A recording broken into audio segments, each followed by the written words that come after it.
Hey everybody, on Twitter, YouTube, wherever.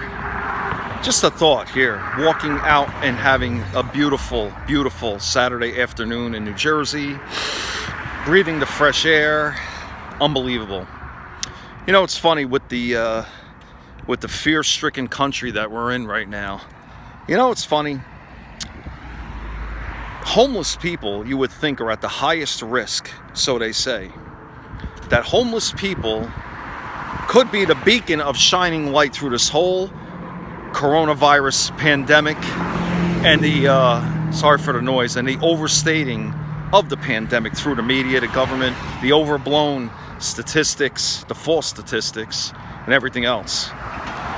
There was a article last September, and I mean, it was pretty much common sense that the homeless people in LA, now as you know, LA is like New York City. It's probably the second biggest metropolis in the world, in the country at least, next to New York City or the same thereas. The homeless people in LA are testing at a much lower rate of COVID-19 than the regular population in California.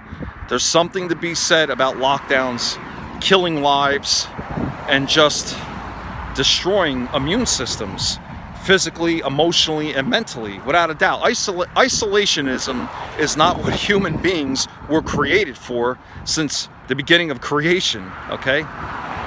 Why is it that people that are homeless on the street are testing for a far way less rate of COVID-19 positive test rating than the regular population like me and you? And I'll tell you why.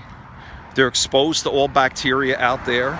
They're building their immune system. Yes, these people are not clean by any, I mean, if they go to a halfway house or whatever they go to, like a place where they bathe, if they're lucky to get a bath once a week, it's like a holiday.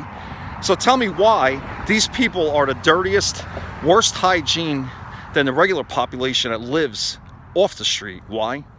Because here it is. Their immune systems are stronger, despite they might be in bad health with everything else, but their immune systems are stronger than the people staying in their houses, more resilient to the COVID-19 virus and everything else. They're more resilient because you have to be exposed to bacteria. There's good viruses, there's good bacteria. Their immune systems on the street are stronger than the people that are isolating and locking down constantly.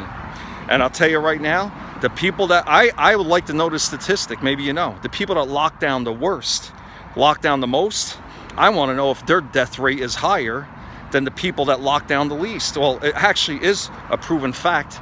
In New Jersey, we have the worst death rate, okay? What does that mean? We're the worst lockdown state besides California and New York. So why is our death rate? There's something to be said. We never needed to lock down ever through the whole thing. That's the big lie, everybody. Come on, people are homeless on the street. They should be dying in droves, and they're not. They're exposing themselves to each other. There's probably definitely a herd immunity there. What do you think? It's common sense. Common sense.